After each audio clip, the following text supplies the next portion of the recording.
Hello and welcome to today's webinar on responding to peer reviewer comments. It's going to be a very interesting session. We all complain about the peer review process, how long it takes, and how we all struggle to deal with answering reviewer comments. So I really hope you are going to enjoy the session today. The points that I'm going to cover in today's session are as follows. I'll briefly talk about editorial review because that precedes actual peer review.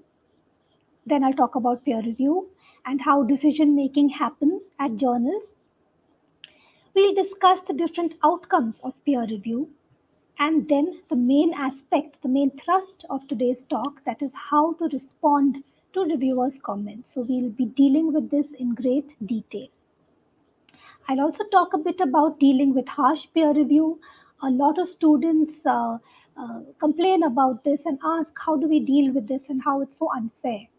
So I'll spend some time talking about that and some miscellaneous topics such as peer review week because that's coming up this month and also on becoming a peer reviewer. Many of you are early career researchers, and every researcher is a potential future peer reviewer. So we should know a bit about that. So let's begin. I feel that today's session is important for you because you are one among millions and millions of researchers. The competition to get published is only increasing, and the global average acceptance rate is only 35 to 40%. Some of us face even lower acceptance rates. And peer review is going to continue to be a very important part of academia, so we have to know how to deal with it.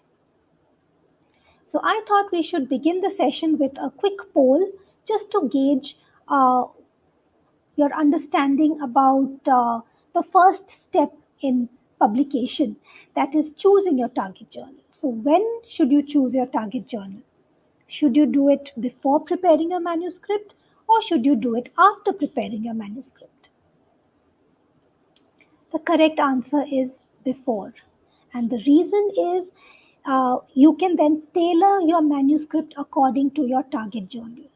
What typically ends up happening if you don't do that is you will prepare your manuscript and then select your journal and then realize your uh, manuscript doesn't match the journal formatting.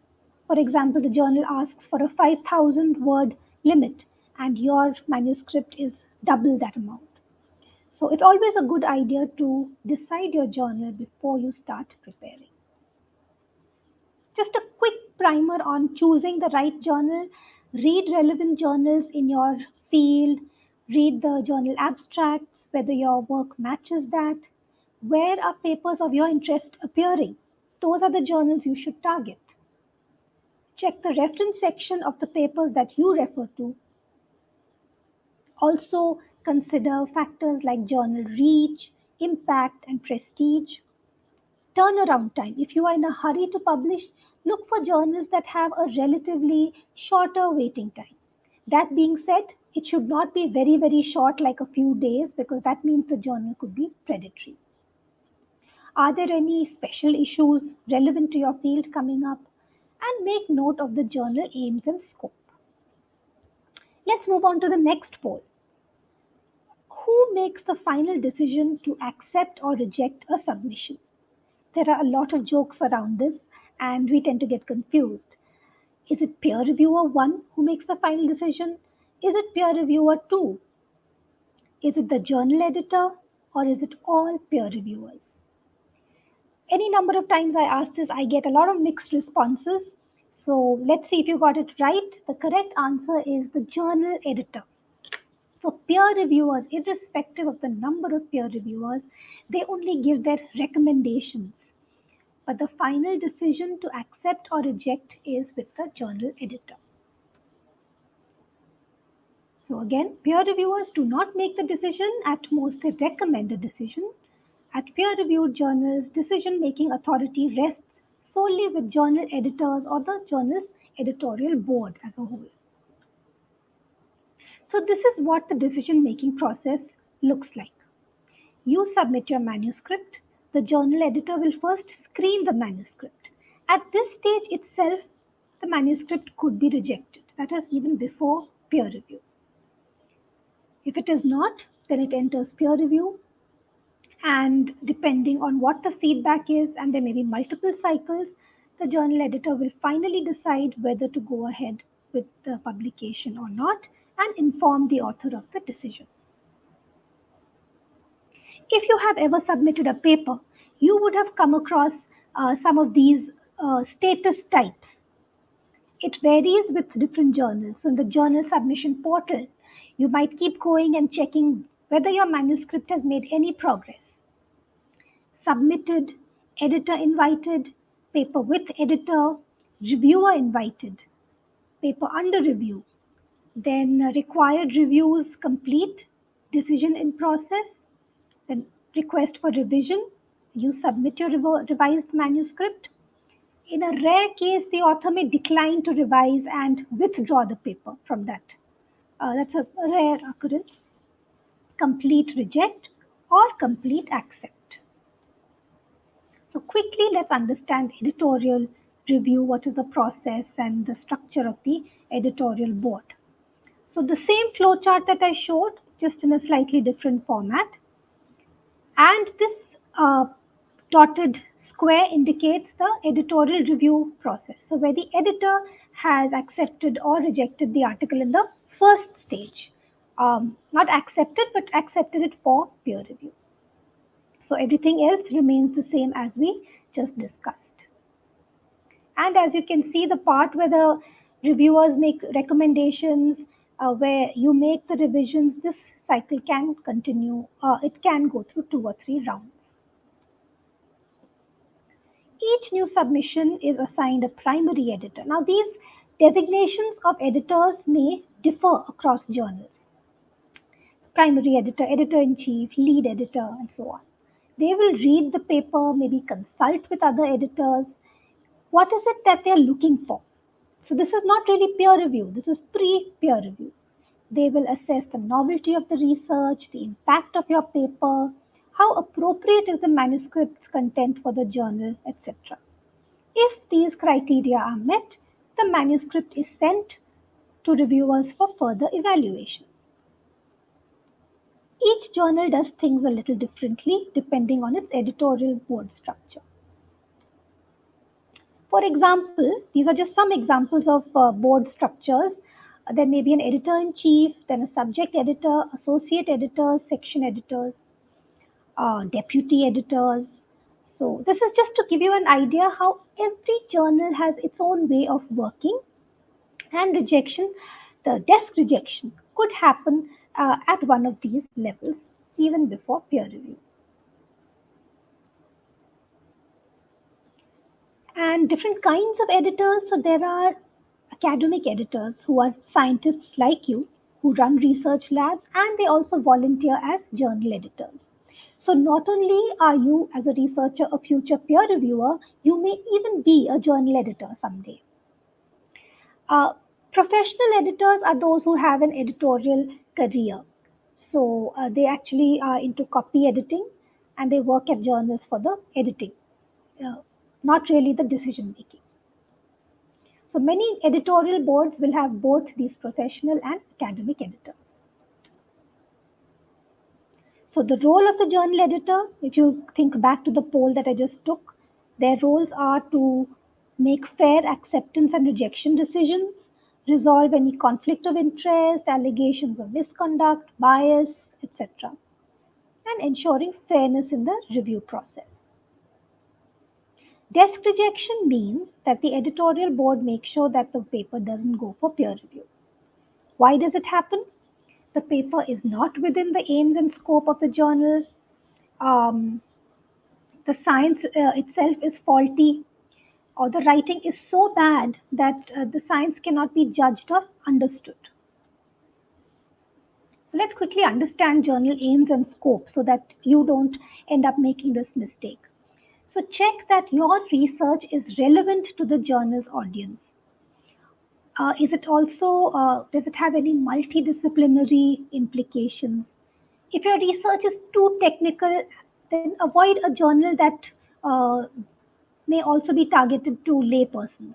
So, like science and nature, a lot of laypersons also read it. But if your work is from a very niche field, very technical, try to find a journal that matches that. Is your work original? Is it very similar to something that has already been done? So, most journals try to look for novel and original research. Just as an example, what aim and scope, I keep talking about it again, different journals may call it differently. It may be called a mission. So nature calls it their mission, and this is their mission. Just go through it. I'll give you a couple of seconds.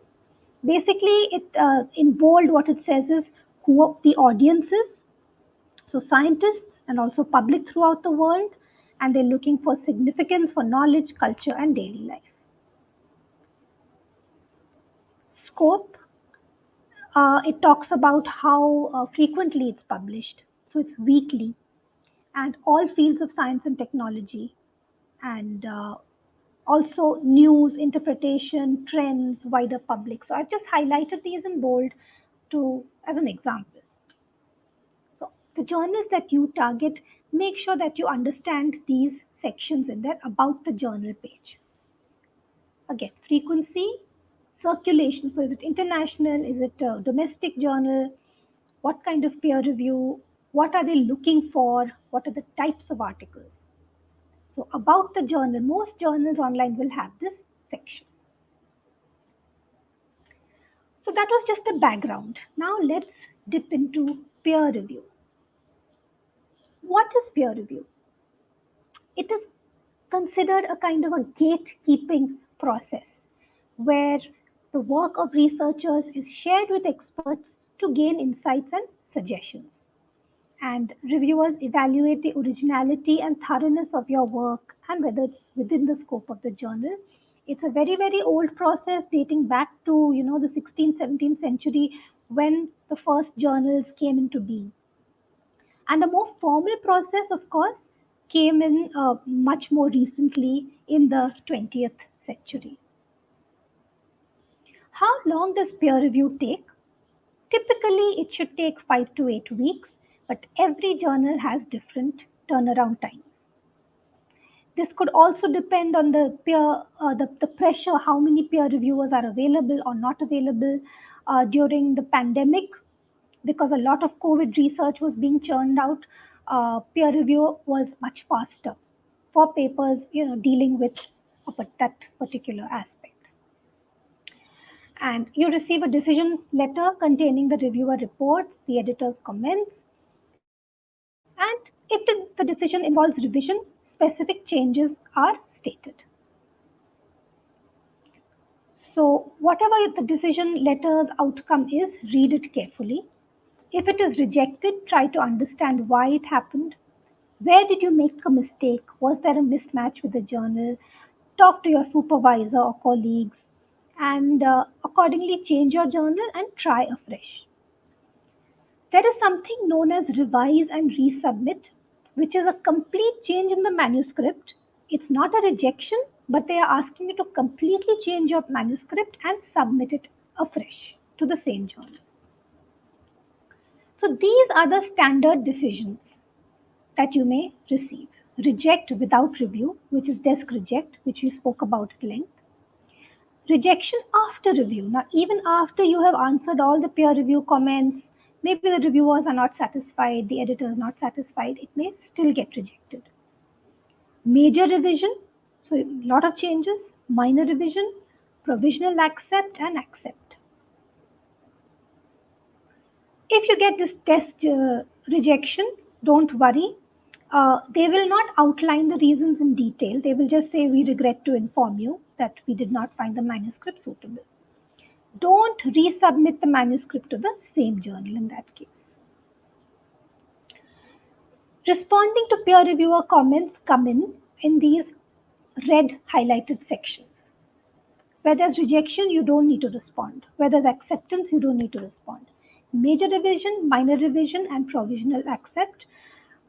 So coming to major revision, you need to read the letter carefully, reply to the editor as soon as possible, Make your revisions, make a list of the changes, and return the paper within a deadline. Minor revision is also the same, absolutely the same, but there's a higher chance of acceptance.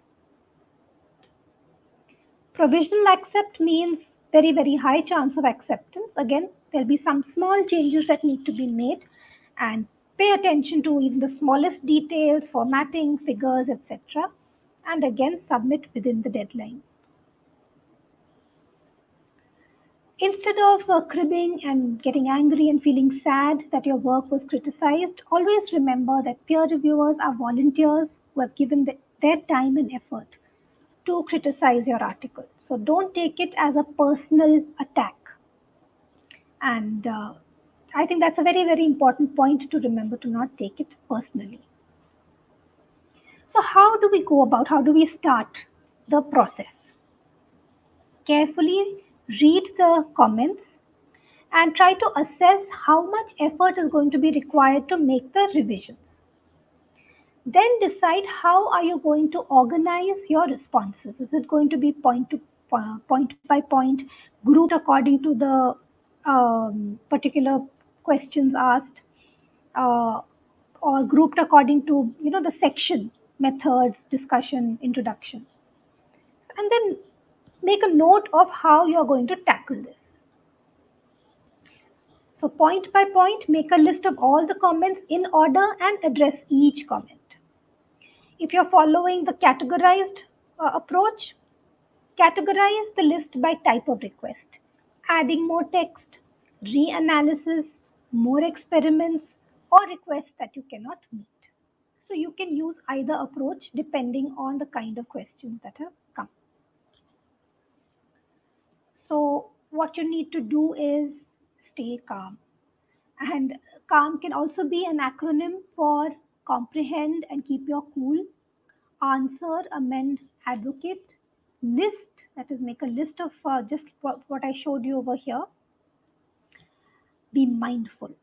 So, mindful means make it easy for the editor and the reviewer, where, first of all, of course, you've organized your responses, you have a cover letter, your document, the main manuscript has got the changes highlighted or in track changes, and a version which is clean without all those different colors.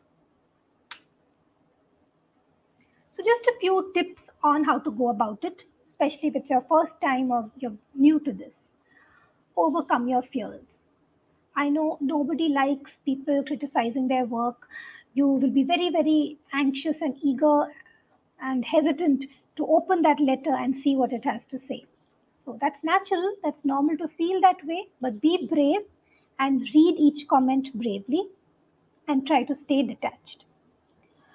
How you handle the criticism is as important as the steps that you will take while revising your manuscript. Take a break. So, what you can do is, as soon as you read the comments, you will not be happy most of the time. Very few reviewers will actually praise the work, or even if they'll praise it, they will say something very harsh about it. You used the methodology was wrong, your approach was wrong, it was badly written. So it's only normal to feel very upset about it. So take some time off, put it away. I mean, you will have some time. There will be a deadline. It will not be submit within 48 hours. They will give you maybe a week, 2 weeks, 3 weeks to resubmit. So put it aside and then come back to it once you have calmed down. Organize and sort the comments, as we already spoke about. Be polite in your responses. So when you're framing your responses, that is why also again it is important to take a break.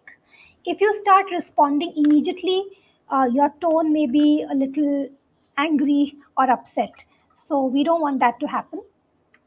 Always begin and end the response document by thanking the reviewers. So this is just a bit of fun. Keep your spirits up. Everybody has an interesting story to narrate about peer review, some unpleasant thing that may have happened. See if you can joke about it later with your friends and colleagues. If you go online, or these online forums, support pages, etc., for academics like you, There are a lot of jokes and cartoons and memes around them. So just to lift your spirits, it's fun to have a look at them. So these are some I just pulled off the internet about how once you incorporate all the reviewers' comments, your paper ends up looking a mess or things like that. Right. Be thorough. So there are so many comments from multiple reviewers. Many of them sound the same, look the same. Make sure you don't miss any comment. So pay great attention to detail. Manuscript line numbers. Unless the journal expressly says don't use line numbers, insert line numbers because it's easy to navigate. It is easy for the reviewer to point out mistakes, so and so line number, so and so page number. It's easy for you to point out where the changes were made. So, in case you don't know, this is how you insert page numbers. You go to this ribbon over here, layout, line numbers, and then you select continuous or even restart at each page. So, the lines will come on the side. So, this is just a repetition of dividing your comments into logical groups. And the main reason is it will help the editors and reviewers track the changes that are made. So list them, give proper headings and subheadings. It just makes things easy and fast. Restate the reviewer's comments. So while you have the list of questions, you don't just start writing the responses. You need to first paste the question or the comment, and below that you start typing. So don't just write comment one, comment two, because the reviewer may not have a copy of what they sent. And it's just inconvenient for them to go back each time. So copy, paste the entire comment with the number and your response. If two reviewers have similar comments, don't simply say, see my response to reviewer one or like that. You can repeat it. Appreciate the time and effort. Again, I said they are not being paid. This is not a paid service. So appreciate their time and effort. And mostly their intention is to help you improve your study. They don't have any other negative intentions. So, what really goes into your resubmission package? You have a submission package, right? Your cover letter, your document, everything. When you resubmit again, you will have a resubmission letter, you will have your revised manuscript, and you will have the document with the comments and responses. So, let's take a look. This is what the resubmission letter would look like. So, you have your date on top, the editor. It could be editor in chief, it could be a handling editor, whoever you were corresponding with the first time, the journal name, then the salutation, dear so and so. I would like to resubmit our manuscript. Give the title and the manuscript ID. We thank you and the reviewers for your suggestions and insights. So you will also have to say how it helped improve your paper, and you thank them for their effort, and then you indicate where the responses are. So one format is where you say the responses are in a separate document, and then you sign off, right? Your name, address, etc. So the separate document, response document would look like this. Responses to reviewers, reviewer 1. This is just a small part. So comment 1, comment 2 with the responses. Reviewer 2, within the same document, again you do the question and then the response. Now another format could be if you have very few comments to address, where the responses are in the same, in the letter itself. So you could say, please find our detailed responses to the reviewers below. So once your letter ends over here, you sign off, and then just below it in the same document, you can list out your comments. So again, I'll go back. One is where there is a separate document like this, or combined with the responses. That is your call unless the editor suggests a particular format. The second element is your revised manuscript. So whatever changes you have made, they need to be highlighted here. In the response document also, you will mention changes have been made on page number 2, line number 3. But even then, in the manuscript itself, you need to highlight it in some color or use track changes.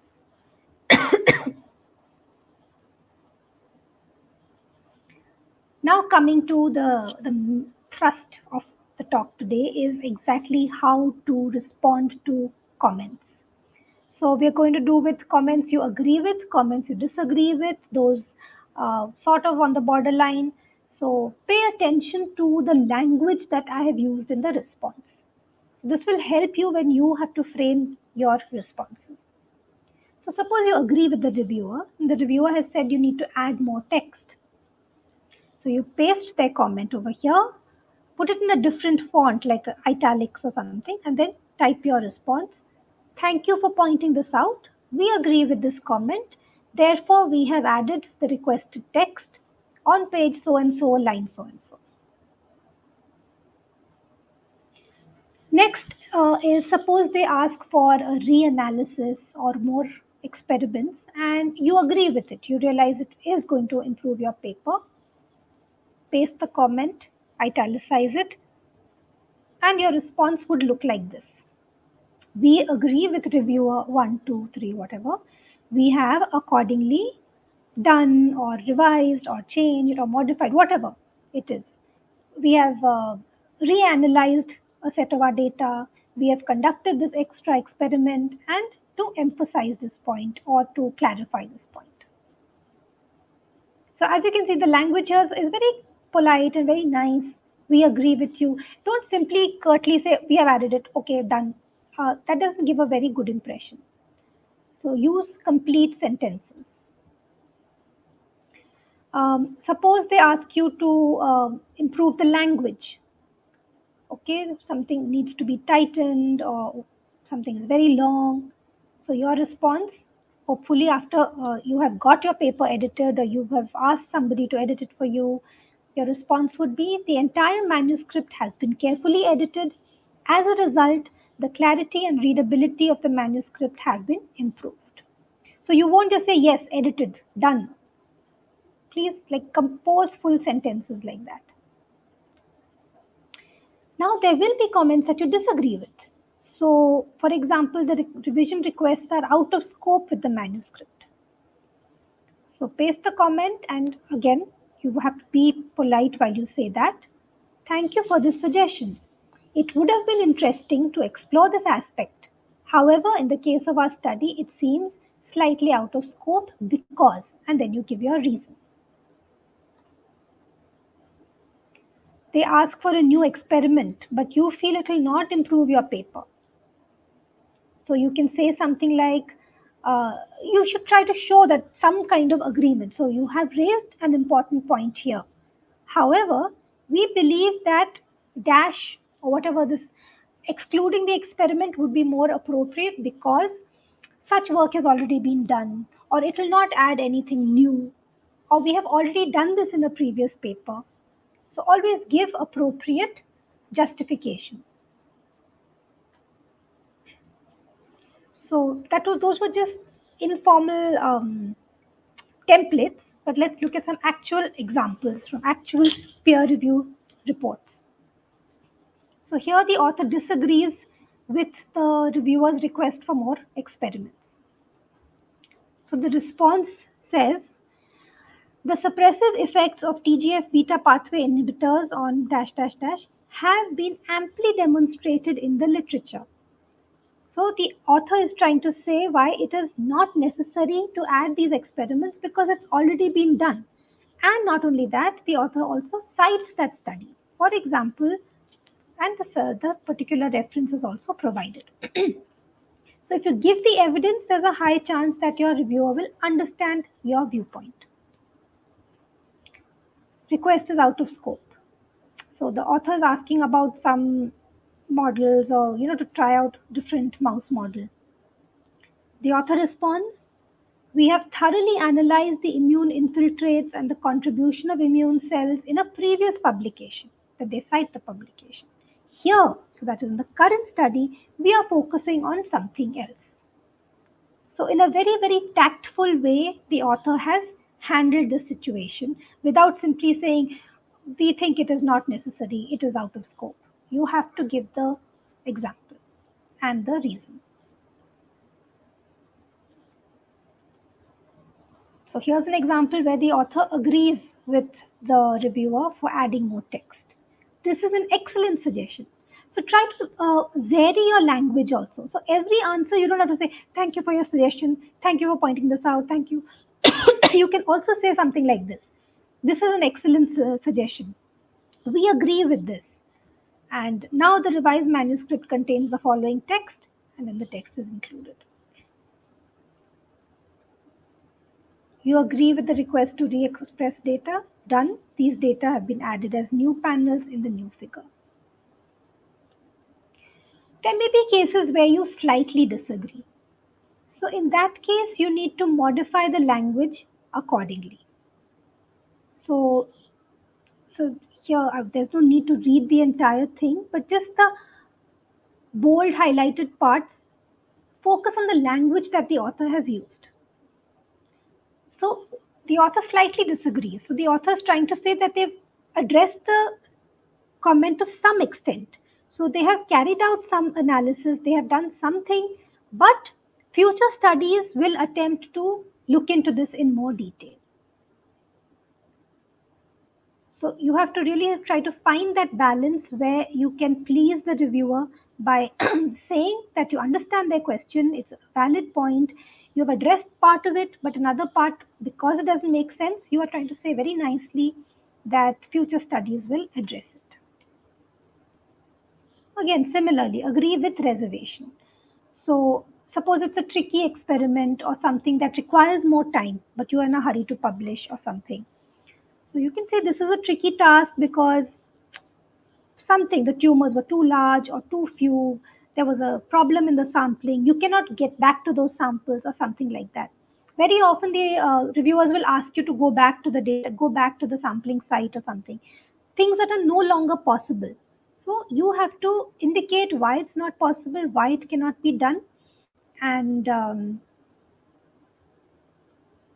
whatever little way in which you can address it, you try to address it. So, some part of it you have done, you have included an image, you've added some text to the revised manuscript, but a whole new experiment for some reason could not be done, you indicate so.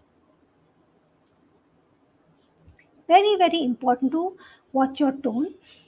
So don't let your responses reflect any negative feelings. If you disagree on some point, say so honestly and respectfully. And most importantly, support your statement with an explanation, rational scientific explanation, ideally with references. So that really, really supports your case and will convince the reviewer and the editor. Okay, so I hope the answer to this you will know without having to think twice. Do you think it's okay to disagree with the reviewer? So instantly your answer should be yes. It is absolutely okay to disagree with the reviewer. We just showed you some examples where you politely do disagree with the reviewer. But let's understand why is it okay to disagree with the reviewer? They are experts in the field, of course, but this doesn't mean that their comments should be taken as gospel. So, what this means is they may not have the same expertise as you. Nobody understands your work better than you do.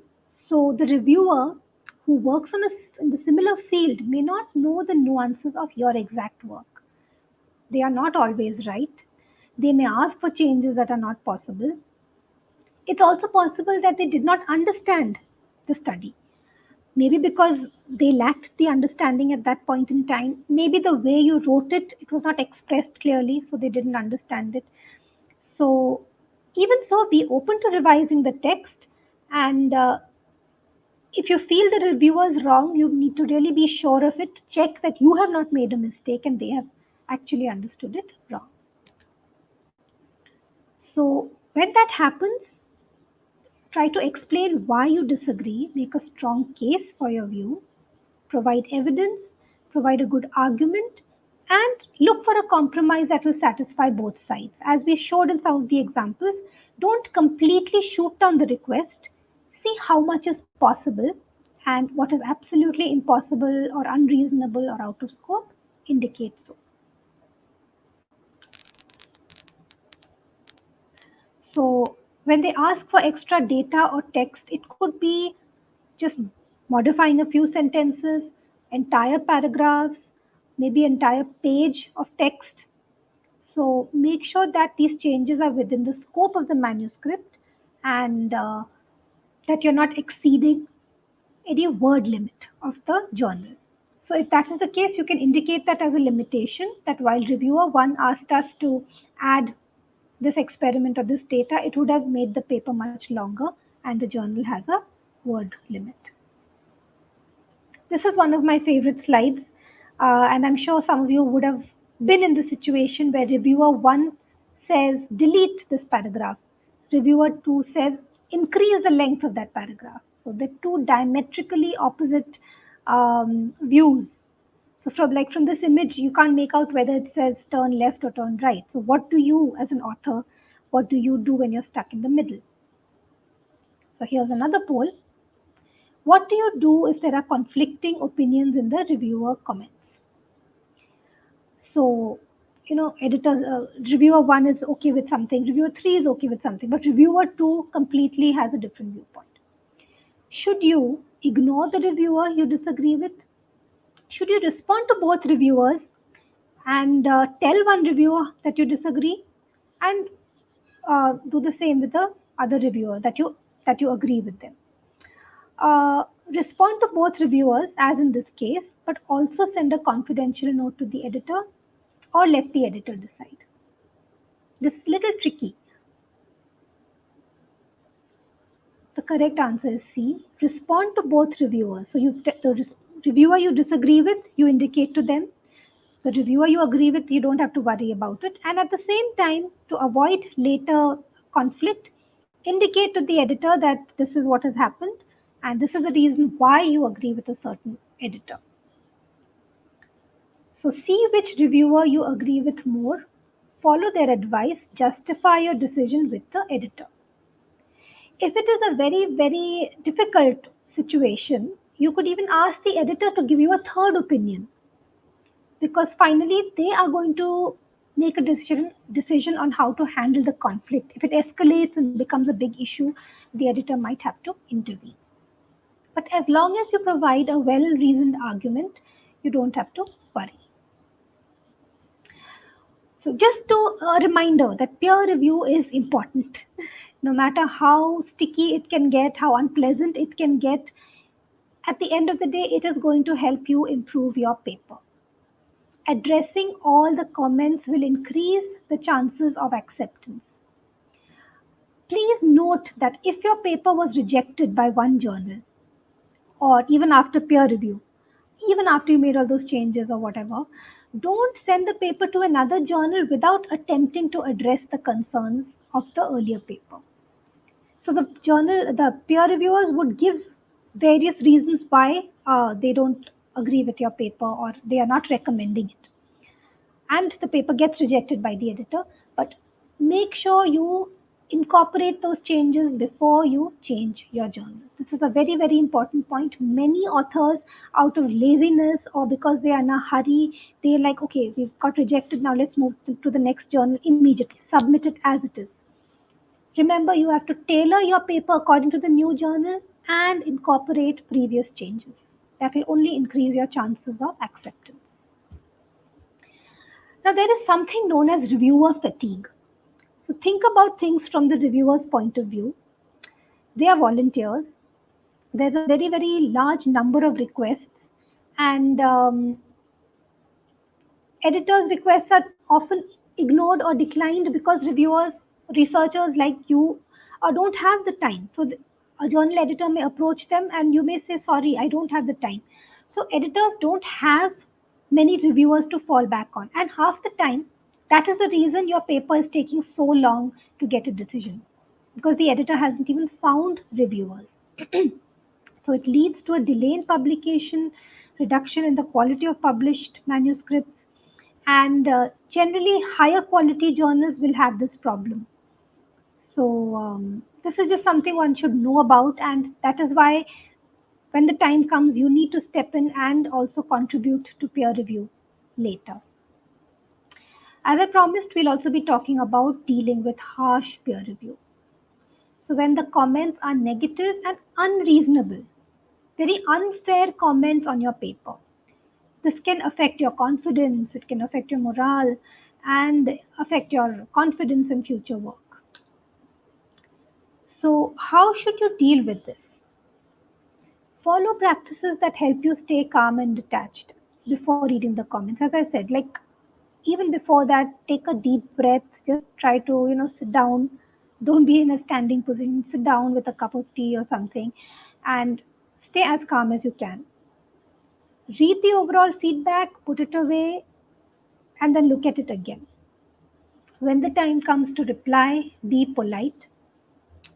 Now, in case you feel that the reviewer is being very, very judgmental or negative because they are a competitor, they know that you both are working on the same aspect. They don't want your paper to go ahead. So that's a conflict of interest. Or if you feel that the person has a personal bias against you, your institute, your country, or any other attribute of yours, if you feel so, then you need to alert the editor. So keep in mind, if you feel something is very, very unfair, please always inform the editor. So becoming a peer reviewer can be very helpful. I know I spoke about reviewer fatigue and how it's unpaid and but it is very, very rewarding. Why is it rewarding? It helps your future research papers, and it helps you look at your own work differently. When you see other people's unpublished work, you learn a lot about how they've approached their work, how they've written, their style of writing, etc. It helps you grow in your career. Now, slowly, there are some sort of rewards that are given, not really rewards, but benefits or recognition for peer review effort. You go onto these websites like Publons, etc.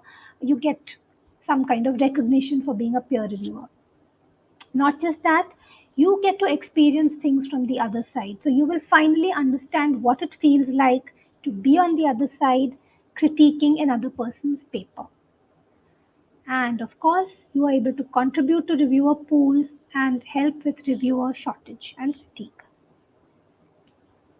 How can you become a reviewer? Uh, if you haven't yet published a paper, there's a very low chance. So once you become a little more established in your field, you should have published at least one or two papers. Uh, Even before that, you can participate in peer review training programs for early career researchers. There are lots of them available online. Make sure you update all your publications on your professional profiles so other researchers and journal editors can identify you.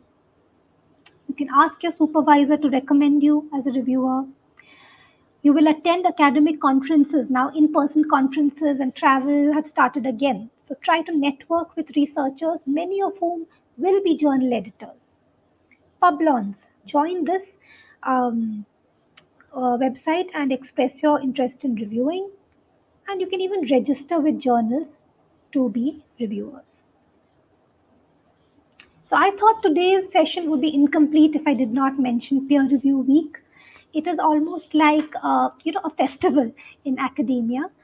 It was founded in 2015 and it's a scholarly communication event celebrating the value of peer review, and it happens every year in September.